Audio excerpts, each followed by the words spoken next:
life, we're all kind of on a highway, right? We're all just kind of going a certain direction. But oftentimes what happens is maybe you take one of those side roads. What oftentimes happens is that detour allows you to experience and see things that you might not have ever noticed before. What is up, our fellow Legacy Ninja? When you look at your life, how many times have you gone on that side road that you weren't really sure about, but you went down it and you didn't really realize what came out of going down that detour, the side road of life that shows up, and the story that comes out of that? It's unique because we all have a story that is meant to be shared, but are you sharing the story you want to be shared, or are you allowing somebody else to share your story? And maybe you don't like what's being told or shared about your story. So you do have the power to choose how the story is shared and how you show up. So on this episode, we have the pleasure and honor of having one half of Two Native Sons, Patrick Murakami, on as our guest. He shares the struggles that he's gone on, how life has turned out for him by embracing those side roads and opening up and being present, being vulnerable and transparent with what he's gone through and what that has done for him to show up for others, and what that does for others by him giving permission for others to show up and share their story. Within the episode, we talk about appreciation for the good and the struggle, show up and give permission to others, and then ask questions to cause your mind to search. It is a unique thing on how you ask the questions, how you verbalize those questions, what shows up in regards to what your brain finds. So after listening to the journey that Patrick's been on, how he's been able to open up and be his true authentic self, take the time and look at yourself and look at those side roads that you've had to go down. Based on those side roads that you've gone down, what lessons have come out of that you can share with somebody else? Enjoy the episode, and we'll catch you later.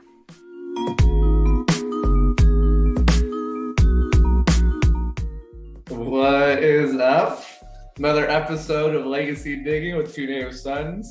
And we have another piece here where one of the Native Sons is interviewing the other Native Son. So that way you get the insights for how we view life and how we're viewing the legacy piece. So as the other Native Son, we got Patrick Murakami here on the hot seat today. And it's so unique when you look at this, because we've talked about it, and I think we highlighted it in the episode with myself. Since we've done this, we haven't really done a deep dive.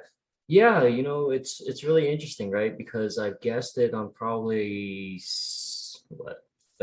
14 podcasts since March of this year. I think the goal was 10, and there was quite a bit of momentum, and then I had to kind of slow it down for family reasons. We're spending more time. My son's playing football, which I'm super excited about. And I've learned so much actually in just this last month of watching my son play football. So, but we really haven't done kind of the deep dive for either one of us. I think there's been some small snippets here and there throughout, kind of some sprinkled in versions of some of that stuff. Yeah, I'm excited.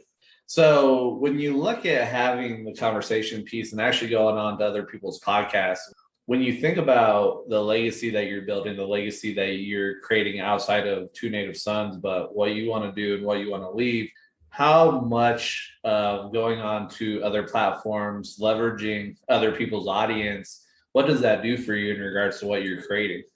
For me, I look at a lot of it as one, practice, right, for the ultimate stages of where I want to be. Two, it also is always, for everything that I've ever done, has always kind of built for either longevity or to be able to give back. And so when I do guest spot, the goal and the hope is that I can provide something for that person's audience, right? I never want to go there just to be a guest, just to do it. I feel like that, one, I want to take away a great experience from there, because time is really the most valuable currency that we own. But I also want to make sure that it's not a waste of their time or time for the listeners who are listening to that podcast, because there are many dynamic speakers, many people who are guesting on podcasts who are doing a lot of great stuff. But ultimately, at the end of the day, it also allows me to continue to refine how I tell and share my story as well. And I think the understanding the power of the story that you have and what that does in regards to what you're building, the fact that I know as long as we've known each other, you have opened up a lot more with sharing your story. And it's unique the fact that you brought up the fact that you want to bring value to the other audience. I think when we look at that though, how deep and how hard pressing for ourselves are we thinking about how much value can I give somebody else's audience? And if we were to flip that and just go in there and share and just understand that when somebody needs that message, they'll come across it. So have you thought about that fact? Because I know we talked about going onto other people's stages, given that value, but how do we determine that value that somebody else is going to pick up? Well, I think that everybody comes to that from different levels. When I first signed up to be a guest on several podcasts, it was really just to get in the habit of sharing my story and to get better at it. Over time, you realize that, you know what, I am getting better at this, or that my story is worth sharing, but let's share it to the right people. Let's share it to the audience that really wants to dive into that, because otherwise you're just no better than going out shouting up and down your neighborhood and people are just going to tell you to shut up. So but it was something that evolved, right? It was something that I wanted to do, being a host of a podcast, having done the live interviews. I thought it would be really cool to be on the other side. And so being able to do that, and then really as you begin to share your story, as people begin to hear your episodes, and then they become truly intrigued, and then they start reaching out saying, hey, we loved hearing your segment. We'd love to hear, your thought process, right? And depending on what they heard or where they heard it, I had one gentleman who basically said, I want to go deeper in regards to the hurt and the pain to be able to get to where you are. One person said, I'd love to hear about the 180 from where you were at, but the success piece that's come from it on the business side. And so again, you just never know which piece people are going to resonate with. And so when then you realize that you have given that true value back, and that it comes back kind of full circle. Well, and that's the thing. I think by being open and receptive to hear the feedback from other people, and what that does by allowing you to hear what other people have received, and that piece. I know that when we did the memoir event with Flip, you shared your story, and then you had the woman that came up and thanked you for sharing that story. But imagine what would have happened if you didn't share that story. Have you ever thought about that night, that interaction, that conversation, had you not been on stage to share your story? I really hadn't thought about it, but I do imagine that if I had not, right, and not shared it in the details that I did, right, because for those of you who don't know, and again, maybe you were planning to get to this, but I guess we'll just kind of jump the gun here if we are. My story is basically I went from major depression, multiple suicide attempts, turned entrepreneur, business owner, having launched 4 businesses in the last 6 years. The biggest hurdle really was overcoming myself, overcoming mindset, and being able to share my story in regards to a theme called My First. And so a lot of times your first is oftentimes your last for something else.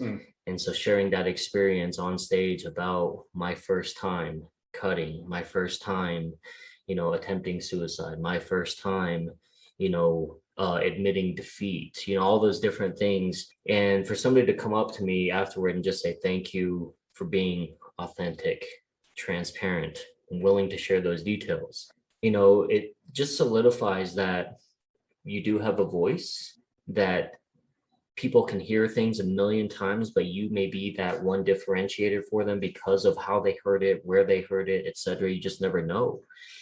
And I say this all the time. People, for some reason, don't believe me. But I tell people all the time, I promise you that if I can pull myself through this, if I can do a 180, because at the end of the day, I feel like I'm just another person trying to get through their struggles. I'm just another person trying to get to the next level, right? And a lot of people, for some reason, they think that where I'm at is not attainable. And the truth of the matter is that I was not too far away from where they were at. And so when I put it into them and they just realized I'm just another person. Hey, I still struggle, right? On certain days, trying to have good days. I still struggle trying to be a positive image, right? Mm-hmm. I struggle as a parent, as a spouse, as as a son, a brother, whatever, all those things. And when they realize that we're all human together and that we all share that commonality, that we all fail, but how do we fail forward? How do we learn from our mistakes? And how do we be human? How do we be friends? Right? Knowing that, hey, if you fail and if you fail around me, we're still friends. A lot of times people have this misunderstanding that if they fail in front of somebody, that's going to bring a disconnect. If anything, for me, it brings us closer. When you think about telling that story, going through the suicide attempts, the depression, and you're looking at that part of the journey for yourself and the legacy that you're building, where do you see that connection of the journey that you've been on with those life points? Because I think a lot of times talking about suicide, talking about depression, it's hard for people to talk about it. My outlook on that is we've been judged so hard that people don't want to share. Absolutely. But when you look at everything that you've gone on within specifically that part of the journey and now where you're at, what has that done for you in regards to shaping the legacy that you're building and how you're living out the legacy? Before we get to that, I want to do kind of a little preface to kind of set the stage here so that way people really understand. When I was at my ultimate lowest, I was doing everything I could to keep myself at the bottom as well. Okay. A lot of self-sabotage. Somehow I managed to stay on like a workers' comp through mental health stuff, right? I didn't know that was a resource, but somehow that was a thing. And because I was only getting 60%, my ex had left me in a lease that was just under my name. So I was basically paying rent in 2 paychecks. I was balancing checks to keep the lights turned on. Found out that if you have $1 in your bank account, you can get a full tank of gas, but you will pay that penalty and that fee. I would turn off all the lights to keep it as dark as possible. And I was just doing everything I could to stay in that mindset. I was writing cryptic thoughts, cryptic poetry, writing out wills and kind of giving instructions for people. Hey, make sure that this gets sent over to so-and-so and make sure that this, person, this goes to them, and then I would send that to people. So it was kind of like sending this message and putting it out there. I think in your episode, you talked about putting things out into the universe, right? When you talked about breaking legs and you didn't realize that it was going to be you, right? But this was literally me saying, hey, I will die sometime this summer or sometime this, in this month. I need you to really follow these instructions. And people are like, why would you even task me with that, right? And I didn't realize how much of a burden that I was putting myself onto other people too, because then people are sitting there trying to talk me out of it. And then I would just get pissed off. I mean, so you literally think of like all the things that somebody can do to kind of stay in that environment. And I was literally doing that. I was shutting people out. Thank God for the friends that I have. I had people who were literally they didn't ask. They just dropped off food and said, hey, we have food at your, and of course I would get hungry, but I didn't want to like accept that, you know what I mean? So I wouldn't respond because God, for me to be thankful, for me to be able to acknowledge the fact that like I took their help, right? It was really, really bad.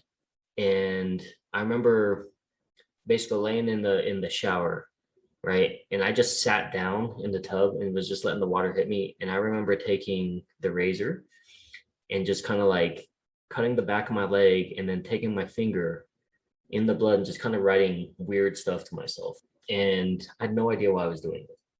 The reason I wanted to share that is because I wanted to let people know that where I was at is I really didn't expect to basically see the next birthday. I didn't expect to be there for the next holiday. Mind you, I had a son who was 3 years old at this point in time, and he's next door, right? I'm laying in this bathtub and he's like next door watching TV. So part of me is like, I had this responsibility as a parent, but like I've given up on all of life. But then like as a parent, you still kind of like have where you want to protect, right? So you're like, you don't dare tell your kid all the stuff that you're going through. Yeah. So it was a weird spot to be in, a lot of confliction. And the first time that I actually attempted suicide and I did not complete that was the lowest low that you could ever experience, because you feel like that the one thing that would fix everything, you couldn't even complete that task. So you're that much more of a failure. And I don't know how to explain how that feels, other than it's like you're more determined the second time that you're going to do it.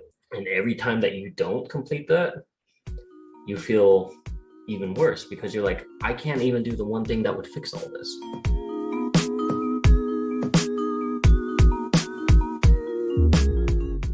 So how has that led to kind of the trajectory now? I kind of look at it as, I feel like that through life, we're all kind of on a highway, right? We're all just kind of going a certain direction.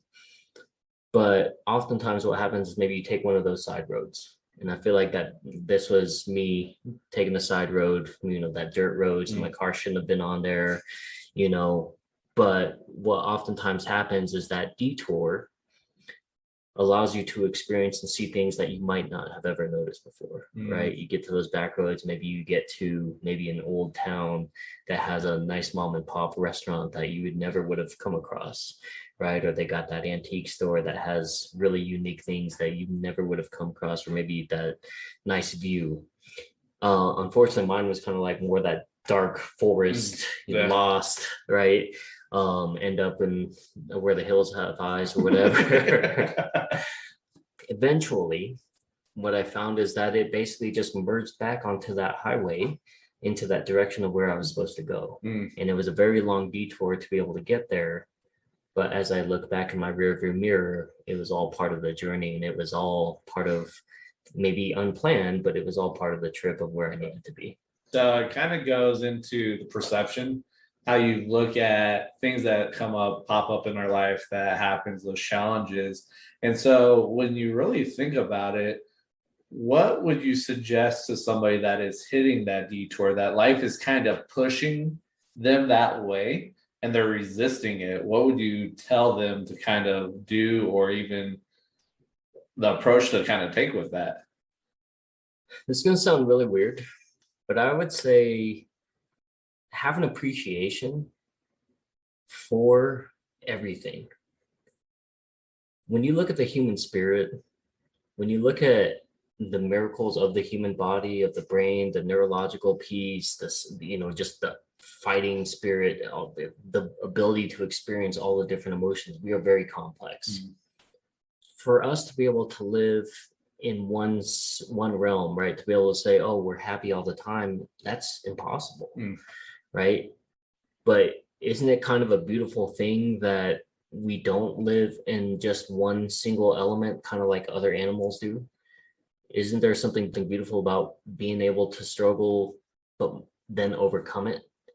There's something beautiful about being able to overcome whatever life is given at you, right? That you can master a skill, that you can learn a new skill, if you're tired of the ones that you have.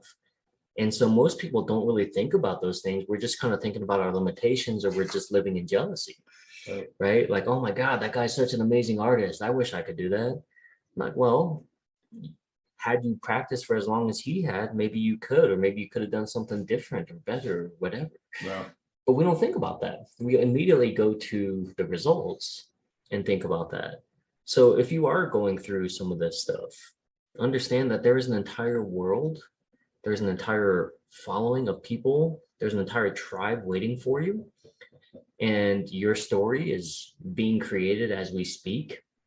I use the example of BMXers all the time, that in order for them to hit that really, really big jump, in order for them to be able to get like the craziest trick that they can come up with, right? They have to go really fast downhill before they can come really fast uphill. And so while you are in this downhill piece, go really fast, because once you come up on the top, you're not going to be prepared for it. No one else is going to be prepared for it. But I promise you, the results from what you do going downhill will impact what you do coming up. I have to laugh at that. It's like we've highlighted this, that sometimes you're going with reckless abandon. Yes. And so for us, with what we're doing with Two Native Sons and everything that we're taking on, sometimes we're so fast paced. And I've shared being grateful for people that are in their life to kind of slow us down.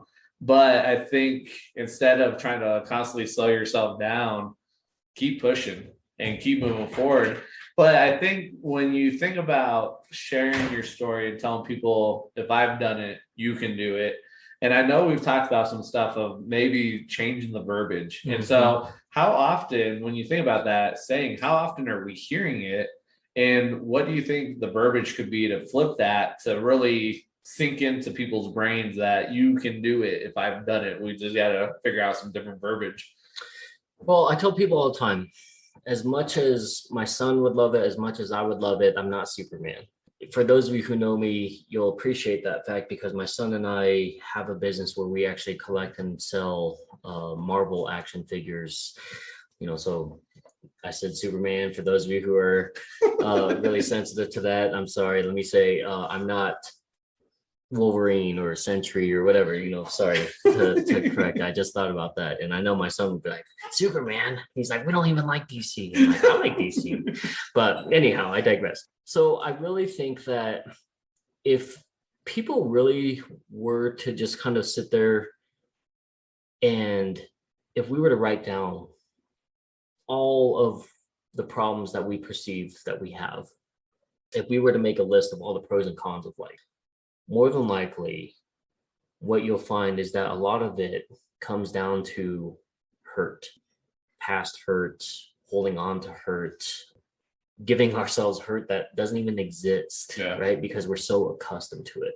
When you think of all of those different things, if I change the trajectory and say, look, because I did it, you can do it. If I just turn around and say, if you just focus on what you can, if you just focus on letting go of the pain, if you just focus and realize that these perceived weaknesses are actually your strength, that's all you need. That one thing can help change your trajectory. That one thing can help your mindset. That one thing can help you get through this moment. And sometimes that one moment turns into the entire day. That entire day allows you to win the next week, and the week allows you to win the month. And maybe you digressed a little bit in the next month, but overall you still had more good days than not. And it literally just starts with that one thought process. That one, I'm too tired of being tired. I'm pissed off at being broke. I'm unpurposed, and I really hate feeling this way. I realize that, you know what, things that happen to me are not everyone else's fault. Maybe I played a role into that. One little thought can transcend so many different stories, so many different endings and results. So I think if we're going to change that, then let's talk about, and really, let's be willing to face ourselves. And I think maybe that's the verbiage we go with. Yeah. So I know you're really big with superheroes, Marvel, DC, and it's unique because today it's 9/11. And so there was a unit member, he's from another country, but when he was growing up and he saw the World Trade Center and everything going down, he asked, where's Batman at? Where's the superheroes that are going to save this? Mm-hmm.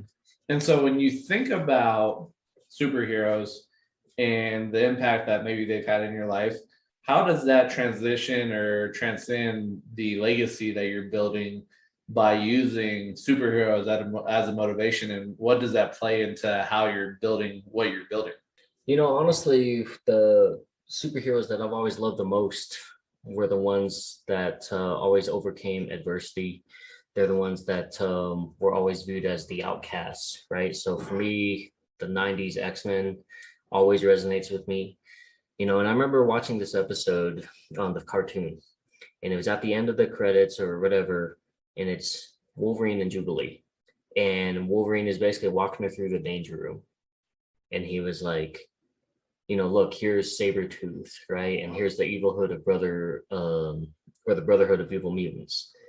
And, so he's basically going through all of like the worst foes that the X-Men have, right? And then the next one was like the Sentinels. And then he asked her, he says, what do you think is our worst enemy? And she was like, Magneto, right? And he's like, wrong, human beings, because they hate us. And so for some reason, that always resonated with me, that we hate on things that we don't know about. You think of like all the LGBT community and all the stuff that they've had to battle through. We talk about, divorce and parents, and that was a huge thing that, is so prevalent nowadays. And so all these things are basically just being a human, but nobody causes more heartache on us than each other. So for me, when I look at specific characters, when I look at that, when I'm, heroes don't really wear capes, they don't have superpowers. My father was really my first hero. He actually did everything in his power to make his marriage work. And just some people are not made to be parents. And so at 9 years old, my mom decided to leave.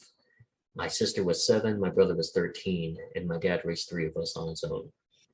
Again, that every superhero, all the good stories that people resonate with, they definitely have their demons to battle with, right? So my father was a workaholic. That was his escape. A father can't really fulfill a mother's role, just like a mother can't always fulfill a father's role. They have to play both roles sometimes, single parents. Yeah.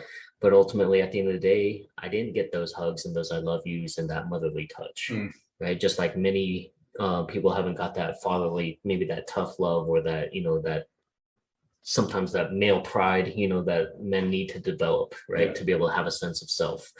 And so I didn't have that. But what I did have was a dedicated father that basically said, I need you to step up to my brother. I need you to basically help me raise these kids. And so my brother at 13 years old turned around and lost his childhood because he was really dad number 2. He was responsible for all the cooking. He was the one that would basically do the laundry, right? And so when he did go out, he didn't want to be bothered with the burdens of home. So he was really hero number 2 for me, because here these guys were who basically were trying to figure it out. And my brother's sitting there at 13 years old doing all of these things out of necessity. As you progress, into life, you realize that there are many people around you that kind of show up, and not everything is going to be that like that superhero that you have a long lasting relationship with. Sometimes it's kind of that quick blurb where they just kind of save you real quick. So I've had several mother figures through my entire life. A lot of them were my friends' moms, and they understood the situation, and they allowed me to really infiltrate their homes, right? Every weekend, come over, stay the night, stay both nights, right? As long as your dad's okay with it. My friend Tim, his mom, Tim, basically we connected playing football, and he basically said, hey, I'm going to church. If you want to come over, if not, then I'll catch you tomorrow. And so I decided to go that night. And then, then it was like I was going every week. And Tim's mom was like basically my mom, and so every night she knew my favorite meals that she made. She would tuck me in at night. She'd give me a kiss at night, all those things that moms do that I never had. And so when I look back on it, like I was blessed that I didn't have just one mom. I had many moms throughout my lifetime. And as I go through and all these things, I mean, there's so many people that I could refer to as heroes, and none of them wear capes. None of them are out there fighting crime per se. But that's, again, the beauty of being a human, is that you realize that people are doing extraordinary things, which to them doesn't feel extraordinary. And I think that alone is a superpower.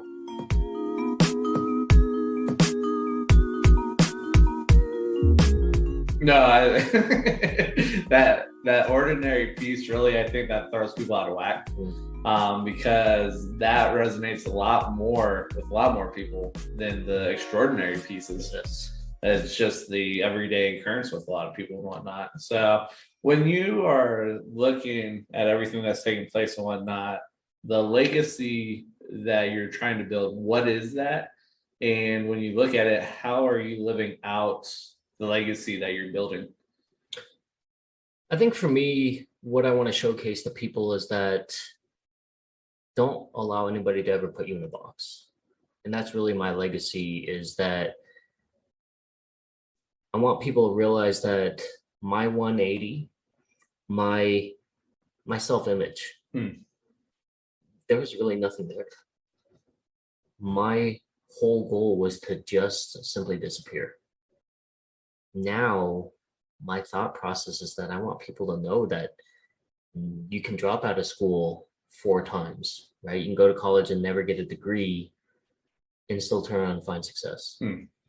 You can live the lifestyle with your family that you want because you manifested it. That you can have great relationship with your sons even after time has passed. So don't allow anyone to put you in the box is really kind of my legacy. I want people to know that you can overcome whatever life throws at you if you are willing to do that.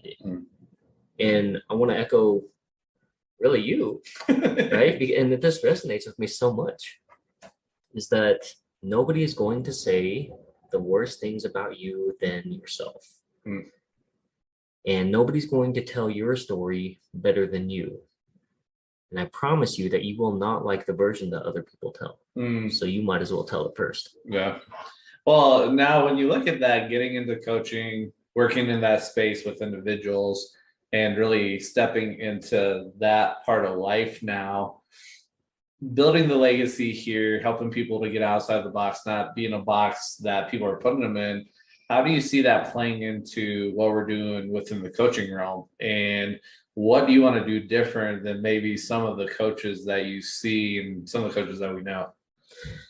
You know, I think that coaching is a category that's a really weird space to be in, honestly, because everyone and their mom is kind of qualified to be a coach in some way, shape, or form.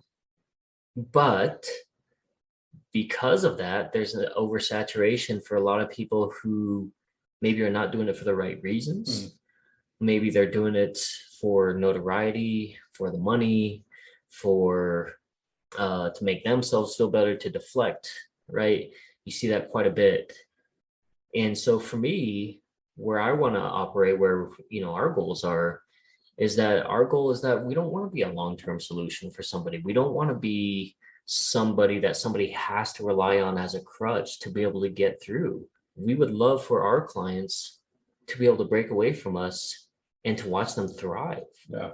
And I think that's unique because a lot of people automatically just assume that you're not going to make money if you lose clients. I'm like, if anything, they're going to see the value because you help them grow, you help them go next level. And so first and foremost, that is our goal, is that we don't want our clients to have to work with us long term. If they choose to because they want to, that's a completely different story. But I think that for us, knowing that the collaboration piece is huge, the ability to overcome yourself, and then now thinking outside the box and being authentic, you know, those are the huge realms and the spaces that we work with. Well, and I think that's unique because we do have an individual that we're working with, and to see the transition of what he's done, but also him thinking outside the box and considering and saying, okay, this is some stuff that we can work together, which is such a unique thing because I think we miss out on the opportunity a lot of times to learn from other people. Absolutely. And a lot of great coaches will say, not only am I helping somebody, but I'm also learning from somebody. And I think that's a unique approach when you're working with somebody and it clicks and they start tapping into it and they're like, man, this is something that we can do together. And we're like, cool, let's go. When you think about that, what's the biggest thing that you want to take away from each individual that you work with? You know, every story is unique, right? And you just never know what stories are going to inspire you. You never know which ones are going to be the ones that resonate. And so because of all the things that I've gone through, I've always kind of gone against the grain. Everyone and their mom is watching Game of Thrones. here we are like 2 years later, I just now watched it, right? Everyone and their mom was watching Breaking Bad. I watched it like 5 years later because there's so much hype around it, right? And what I realized for a long time, I thought I was just this hater, right? But what I realize now is it's not that I'm a hater. It's just that when everyone is on top of something, the uniqueness of that individual goes away because it is just a follow train. And I look back on that, I'm like, I built my insurance industry by being where other agents weren't. Built $1 million book of business from selling online. We launched this coaching business to prove to people that you can literally come from a conversation at a park to being able to really do something if you just put your mind to it, if you just say yes. So what I realize now is just that as you go through different things, don't be afraid to go against the grind. Don't be afraid to stand out. Don't be afraid to just be you. Even if it feels awkward, even if it doesn't make sense to you, even there is an urge within you where you want to be known for just you. You don't want to be associated with the things that you like or the things that you do or the people you hang out with. You just want to be you. And once you're comfortable with just being you, so many opportunities arise. People gravitate to you because it's uniquely you. I think right there, that's a key piece really for somebody to sit down and really think on and really ponder on and kind of see where they're at and what they need to do to get to that point of being themselves.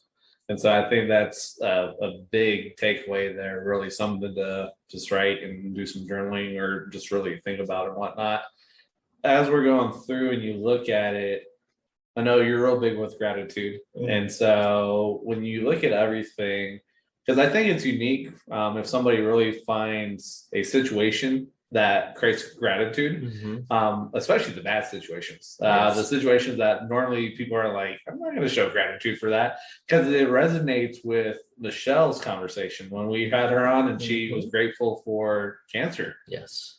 And how many people do you hear being grateful for that type of situation? Yeah, very few. And shout out to Michelle Morales, guys, if you haven't checked her out and check that out. So with her, you're doing yourself a disservice, I promise you. And I'm not saying that just because it's our episode. She is just that dynamic of a person. And so for yourself, what is some of those things that really fills the gratitude area for you at this time? So first and foremost, I truly am thankful for all of the hardships that I had to go through and endure, because that gave me the fortitude. And, I don't think that we're born with that ability to truly dig deep. Usually that grit piece usually comes that you have to go through. And although mine was a longer period, and it was about a decade that I really suffered from that mental health piece. To go from that to basically now people saying, hey, I need to have you on a podcast. And, people in my B&I group are talking about meeting with you. So I need to schedule a one-on-one with you, right? I need help with my business. You're the go-to. Who do you know, right? To go from that in such a short period of time, there's something there. And again, that wouldn't have come from this unless I went through that struggle. But it's also because I have an appreciation for that struggle now, right? Like I said, there is something really beautiful about being able to overcome. And so I really look at that in all aspects, right? Where am I currently failing? And it's a beautiful thing that I am failing there, because now I can learn that skill set on a much better level. And the next person that I'm super thankful for is my wife. There was a point in time when I never thought that anyone would want anything to do with me. I hoped, right, that something would be there. There was a poem that I wrote, and at one point it basically said that maybe someday somebody will love me, perhaps even someday call me hubby, right? And so you put it out there, but in that state of mind, I was also like, oh, that relationship's not going to last, right? I'm like, those people are too happy. They're probably faking it, right? So I was saying the worst things, but my wife basically had seen something in me that I did not. When other people didn't see it, she would shine the light on a little bit to say, look, right? And even though I still didn't believe it, because I was still used to hearing all the other things. Well, my wife, when we were dating, she would not allow other people to say those other things about me. She would not let me listen to it. I remember there was a time when my ex was kind of going off, right? And we were just going back and forth. And my wife now takes the phone and just hangs it up. She's like, I'm not letting people talk to you like that. And to really have somebody who basically was like, I don't care what happens to me in this world anymore, to someone say, it doesn't matter if what happens to you, because I care enough to shield you and protect you from that you've dealt with this for long enough that you don't deserve that. All of a sudden, I'm like, now I have somebody to protect me. So now I'm like, now I want to protect them. So it was a huge investment for her to be able to take me, take on my son, right? And then now for us to have a son who is just like, man, lights me up, right? Because of everything that he does, he's just on point. And every single day, like I find myself as a father trying to do better, trying to make decisions that will impact, right? Now, my son is really lucky in the sense that I'm a huge fan of these action figures, and so he gets to benefit from that, right? He himself now, as part of the business, and we get an opportunity to collect a lot of toys and stuff. But we had made a decision probably about a year ago that we were no longer going to buy him toys. So he hasn't had a new toy that has come from us in over a year, because we dedicated and basically said we're going to go ahead and give experiences instead. So again, now he does get the fulfillment from the toys from the business side. Yeah. But for everything else, it's all about the experiences. And, when you see direct impact to your children, that they look up to you, my son is in this phase where it's like every night, Dad, let's go make these new sets, right, for the pictures for the Instagram or whatever. And Mom's like, what about Mom? And he's like, you don't like to play with the figures, it's okay. Right. And so to see these things and to see him like actually 2 weeks now, and again, this is coming from somebody that didn't cry for like 7 years, right? But like today, last week, in both of his football games, I teared up. Last week, he basically all week, like for like 3 weeks, we've been practicing, and he doesn't have like siblings in the house. He, not really been the type to roughhouse, and so when we're out there playing football, we're trying to teach the microaggressions, right? That this is the place that it's okay to get those out. And he just basically cares about everyone. So he's out there and he's kind of like pushing, but then he gets pushed down and he gets right back up. But then when he knocks other people down, he's helping them up. And then we just felt like that he was just kind of like pushing and then letting go. And so he would just kind of stand there and not do a whole lot. Well, in the game last week, he shows up and all of a sudden it just all clicked. He's pushing, he's looking for other people to push, and he goes out there. They end up winning like 32-0. He was out there on like 4 of the touchdown drives. And I was just like, man, like just the small week to week little things that we talk about make a big difference. When we first started, I always wanted to be like that proud parent from the sideline, and everybody comes in thinking that their kid's going to be the best and that they're the next Tom Brady or whatever, right? And then it's a harsh reality when you realize that it's not. But the next level is then you want your kids to be happy and then just enjoy the moment, right? And that should have been first and foremost. But you get to that point where you're sitting there and you realize that, like, when did I become that sideline parent, right? And you've seen all the worst of the worst, right? You've got parents tripping the kids, you got parents fighting each other and beating up the refs, going after the coaches, right? All those different horrible stories. And I never thought that that was going to be me, and it hasn't. So don't misconstrue that. I never expected to be the guy that was like yelling at my kid from the sideline. Oh, yeah. And so I had to stop that, right? Because I'm like, coach is out there, he'll see it, he'll worry about it. I can talk to him, coach to him afterward. But then it was also, I realized that we were incentivizing the wrong thing. We were only giving praise after a good practice. Yeah. Right. We're also incentivized to say, oh, you can rack up these points and we can use these points for stuff like, but again, what statistically for parents of kids who are in sports, if your children are only incentivized for performance play, statistically, in clutch situations, they will fail more often than not. And the reason being is they put so much pressure on themselves to have a really good job that they lose focus of just doing what they're supposed to do. Now they think they have to be the superstar. They think they have to carry the team on their back. So when we made the adjustment to turn around and just say, just go out there and have fun. If you push somebody, just continue to push. If you push somebody, find somebody else to push. And then on the game, in clutch time, he picks it up and it started to resonate. And it came from just literally being able to have that conversation where instead of saying, hey, you had a really great practice today, I'm really proud of you.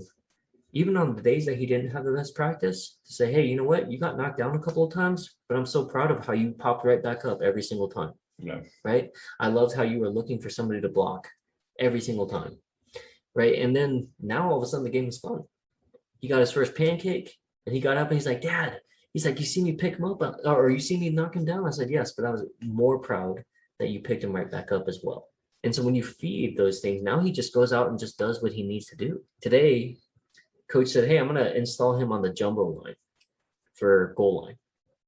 This kid has only run the ball twice ever in practice. Coach said, I'm putting him in there as running back. He's like, I'll try to signal you if I can. He's like, but when we get to the goal line, and I got my binoculars, and him and the quarterback and my son are there with the coach, and I was like, oh, this is it, right? So I'm telling my wife's like jumping up and down, she's getting excited, and I'm sitting there with the binoculars, and I'm just watching. He gets the ball, they hand it off to him, he runs up to the line, he stops for a second, and then he runs, breaks through 2 tackles, and gets in there. And I just like couldn't help myself. I just noticed myself like tearing up. For him to never have touched the ball, they never practiced this, nothing. Coach just kind of threw it on a whim. But for him to have that confidence in my son to say, you know what, we're going to do this. And for him to go out there and execute because he just wants to be a part of the team. And for him to come back and say, why was everyone so happy for me to celebrate? And I was like, because you scored the touchdown, right? And so he didn't really think of like this was a big deal for me to score a touchdown. He just thought that was what he needed to do as part of the team, which was why he was able to execute in a clutch situation without ever practicing. When I realized that is, I mean, that's a lesson that I'm learning from my son at 6 years old. You know, I'm learning that turns around and what does that do for how I coach people in my business? How do I coach people, you know, coaches who are trying to further their businesses and for our clients?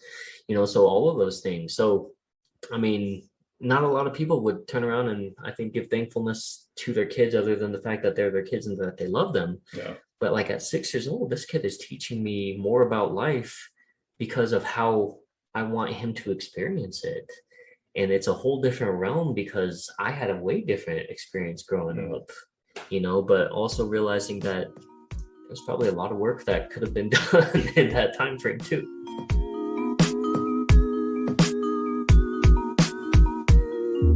I think that's huge, and it's just really finding those opportunities for the gratitude piece. Even the little things is huge and whatnot. So I think it's just taking the time really to find those opportunities to be thankful. Yeah, and the other thing that I'm really thankful for is just I truly value the connections that I make with business partners like yourself, referral partners through the business, and friendships, because it is so hard to find authentic people that you actually want to spend time with consistently. And I know that's really difficult to find that time, but to be able to find that want as well, to be able to do that, I think for a lot of people is oftentimes really hard, especially while they have families and businesses and things like that to attend. So those who do show up for me, for those who invite me to those things, right? Because they want to be around me, because they love the energy that I bring, and vice versa. You know, I'm super thankful for that because that is such a rare thing nowadays. No, yeah, I think that's huge right there. And now getting into pod decks. Yes. Shout out Travis Brown for the creation of pod decks. So we'll grab some different decks here. So this actually comes from Sober Living. Is there anything you still need to make amends for? Gosh, I always feel like that there's always going to be somebody that deserves an apology. We're always going to be a villain to somebody, right? And as much as we want to go back and rewrite the history books and things like that, we really can't. So I guess for me, it would be probably my ex, because how do you go from thinking that you're going to live together forever to hating each other to co-parenting? I mean, there's a lot of different emotions, right, that go through there.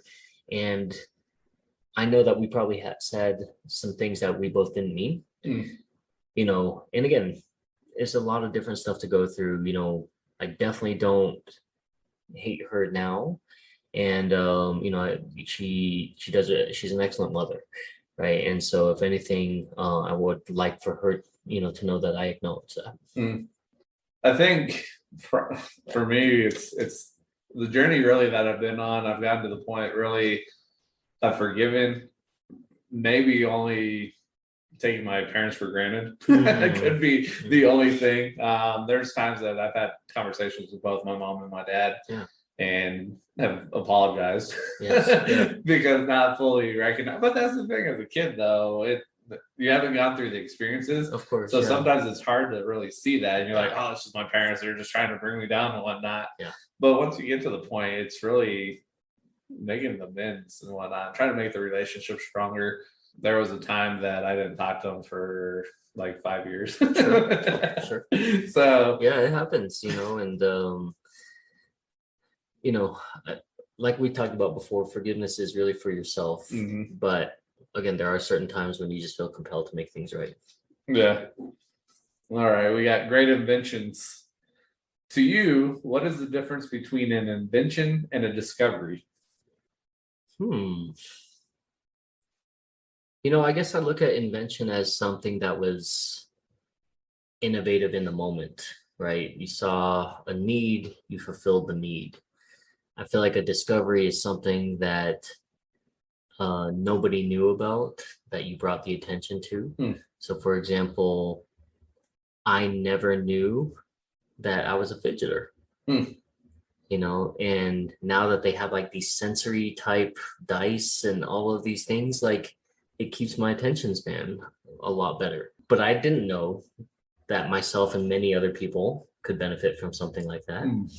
So I think that was really the difference between an invention versus a discovery. Yeah, I think that's a unique way to look at it. I think because the discovery piece, when you look at it like an entrepreneurship level, you look at the consumption chain and you discover that pain point that isn't being met. And so you go back and create a solution to bring it back to the problem space.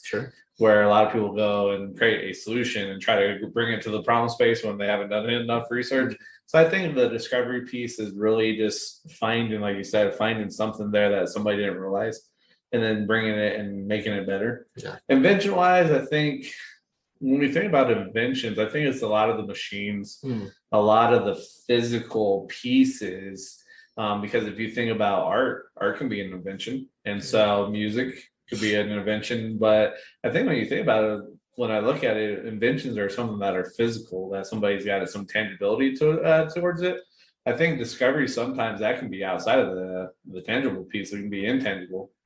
Yeah, and really both could be, right? I mean, because if you look at discovery, I also thought of kind of like discovering new land or discovering, you know, maybe a new sense of self, right? And again, that may not be tangible, but also like some of the devices, like technique to be able to communicate better, the ability to read mirror neurons amongst you know, you versus somebody else. I mean, again, there's no real tangibility there either. So yeah, I mean, it's an interesting question to really think about that, because I think in certain ways they're interchangeable, but also, you know, to different people, they're going to have different meanings as well. Last one we have here is from the interview deck. When people look you in the eyes, what do you hope they see? I hope that they just see somebody who is honest and wants really to be able to help. And I've realized now that part of the reason for the success is because I give more than I take. And that method doesn't work for everyone, right? And as much as I try to teach and coach that, it's not for everyone. It's a certain personality type. It takes a certain type of person to be able to absorb that and also realize that you may not get anything out of giving. For a lot of people, they don't want to do that. So my hope is that they realize is that when I make that decision, if it is to help, if it is to give, it is, whether it's time, monetarily, energy, whatever, that I'm doing it because I just want to help, not because I have any sort of agenda behind it, not because I'm hoping to gain a sale or a lead, a connection. I really just want to help. And ultimately, at the end of the day, I also want people to know that there are truly people out there who just want to help. And I talk about that where you want to give more than you take. I think you got to have a balance too, though. And so I think as you're building a team, finding those people that are good at taking more than that they give. But I think that's where you're working with them. And somebody's listening to that. They're like, what kind of wacky shit is this right here? Sure. But I think it's just taking that approach, because if somebody's strong in that area, you want that part of your team, because if that's not what you're about, you've got to build your team with these different individuals that fit. Absolutely. And puzzles have all different types of pieces, right? But at the end of the day, it completes a beautiful picture. Business is the same way. You can't surround yourself with just like-minded people. You have to have people around you that can challenge you, that gives you different thought processes, but again, also builds into that long-term vision. So that's a really unique point, and I'm really glad that you brought that up, because it's super important for people to realize that, this cancel culture that we live in and this litigious society, you're not going to last if you're quickly trying to weed people out, if you're trying to penalize people for mistakes, for human error. I mean, every single person that's out there on Twitter bashing stuff, gosh, let's pull out your skeletons, right? Because I promise you, you would be the first person to go. And so let's take a step back and realize that as human beings, we're going to make mistakes. I think for myself, when it comes to meeting people and when they look me in the eyes, it's just knowing that I'm very authentic and I'm not showing up here playing games with people. What I come with is the mask fully off, and I'm not trying to be anybody else. And understanding that you're not going to love me all the time. You might hate me sometimes. But it's the fact that I'm not going to sway for anybody. I'll be there and I've got your back.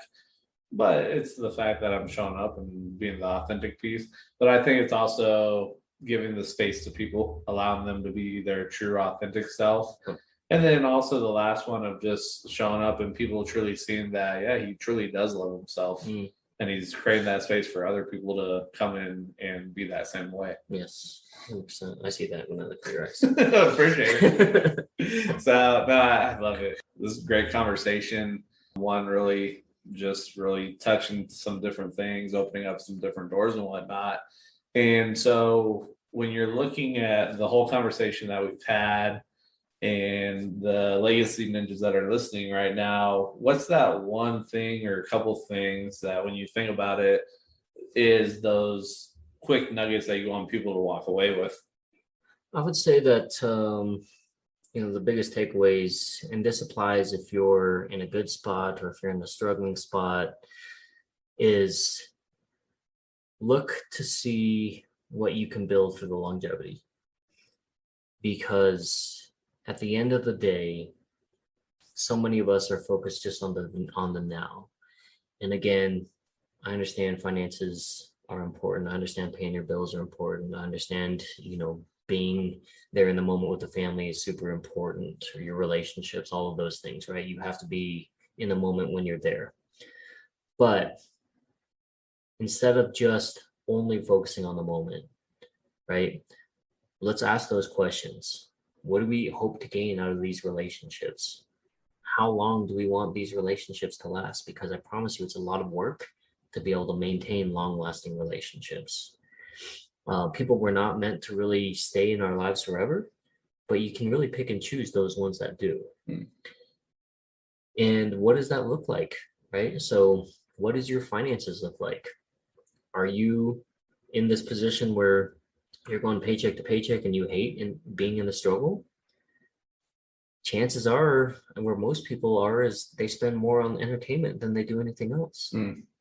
So if you have all those different movie accounts, Netflix, Hulu, Amazon, right? I mean, can you reduce those to maybe one? And again, that additional $20, $40 maybe goes towards a credit card. If you have to have a vacation every single year because you're trying to build memories and experiences, that's all well and good. But, how much of your paycheck goes toward that? How much of your pay rate? And versus if you were to just put that money away and build that up through maybe a CD or an investment account or something like that, right? And then it'll continue to grow even after you pull out. So again, these are a lot of things that I was not educated with. And so at the end of the day, you really have to think about, if you want different results, then you have to do something different about it. And we're not talking about your friends and your family, because the likelihood is that you are the average sum of the 5 people that you hang around. And so if you're not happy with your finances and you're living paycheck to paycheck, more than likely the people that you hang around are probably also living paycheck to paycheck. Now, again, there's definitely exceptions to the rules. We all, have friends and families from different circles, but understand that majority of the time that is the case. And so if you really are seeking different results, then you have to change. And that starts with self. That starts with the self-love. That starts with just that one idea that we talked about at the very beginning of this. That one idea can change the trajectory of your life. And it's just a matter of willing to face yourself. Yeah, no, I think that's huge. And so as individuals are listening, Legacy Ninjas are listening to this, anything that resonates with you, something that you've got to change that trajectory for yourself, we'd love to hear the feedback. A couple different avenues, Instagram, you can go check out the pod page for us. So I'll go to spelled out TWO nativesons.com. That you can leave a voice message, let us have your feedback and share your ideas and your opinions, but also check out the previous episode. So want to thank Patrick coming in and just giving the knowledge and giving the perspective and whatnot. And I want to give a shout out to everybody in the community for the support and just being here and ultimately allowing us to do what we are able to do because of the support and the love that everybody's showing. Yeah, and thank you for the questions. What's often unique and a lot of people don't realize about our podcast is that we don't pre-fill the questions. We don't send the questions to our guests ahead of time, and we want it to be no different with our own individual interviews. But I really appreciate the well thought out questions, and also giving our audience the ability to really kind of go maybe on a deeper level than maybe some of our guests have allowed themselves to go into. So thank you for that. You're an excellent host, which is why I love doing the podcast with you. And guys, thank you so much for just being a part of our community. We love doing what we do, and we couldn't do this if it wasn't without your support. Other than that, we'll catch you guys later as Legacy Ninjas go extract that legacy that you're building.